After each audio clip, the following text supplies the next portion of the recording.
My name's vandenEnden, and I'm going to talk a bit about my spacecraft robotics project for capturing the Envisat satellite.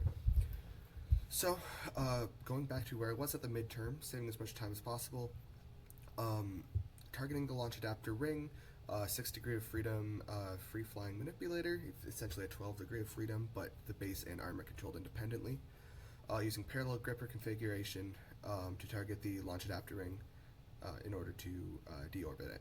So this is my basic layout of, this is my basic configuration of the actual manipulator itself, as well as the DH parameters. Previously I had fully implemented the simulation in 2 dimensions, as you can see with this animation here, just in the MATLAB animation plotter. And so what we've essentially done is move to 3 dimensions, which I previously said was my plan. So I'm going to run you through the code as how I did it. So here's my SimScape, or rather my Simulink diagram. I won't be able to run it because the computer doesn't like running the screen recording and the MATLAB at the same time. It takes too long. So I went ahead and got some videos, but running through the code, as usual, the dynamics I go into in depth in the actual report, but it does use conservation of energy for the actual dynamics.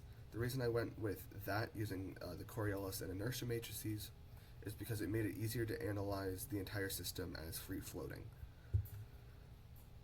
Using Q as our state vector, Q being in a 12-dimensional system, the position and rotation of the base as well as the arm, but in this case, just looking at the arm, so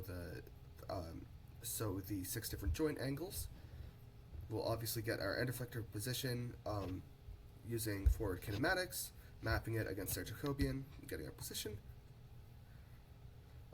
We can have an input of a desired motion, desired signals, desired position over time, but in finding that error, taking our transpose controller, which is a controller that worked in 2 dimensions as well as now working in 3D, that generating our control torque for each of the joints back into our dynamic model.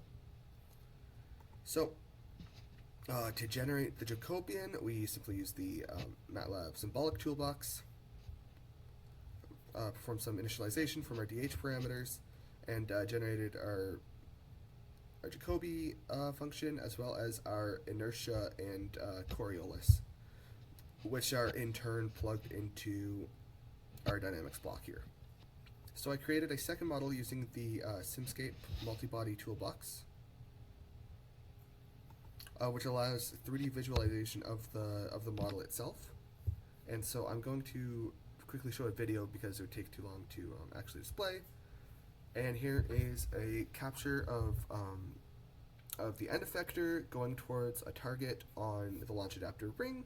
So we can see there are some reaction forces on the spacecraft itself, but we can see it's following a path. It's hard to tell without being able to look around, but it is slightly moving to the right and then forward a bit more towards the end.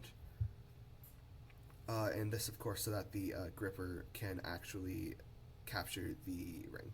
So my webcam froze while recording, but just wanted to say I enjoyed the project, so thanks for watching, and I really enjoy space robotics, so I really enjoyed this class as well.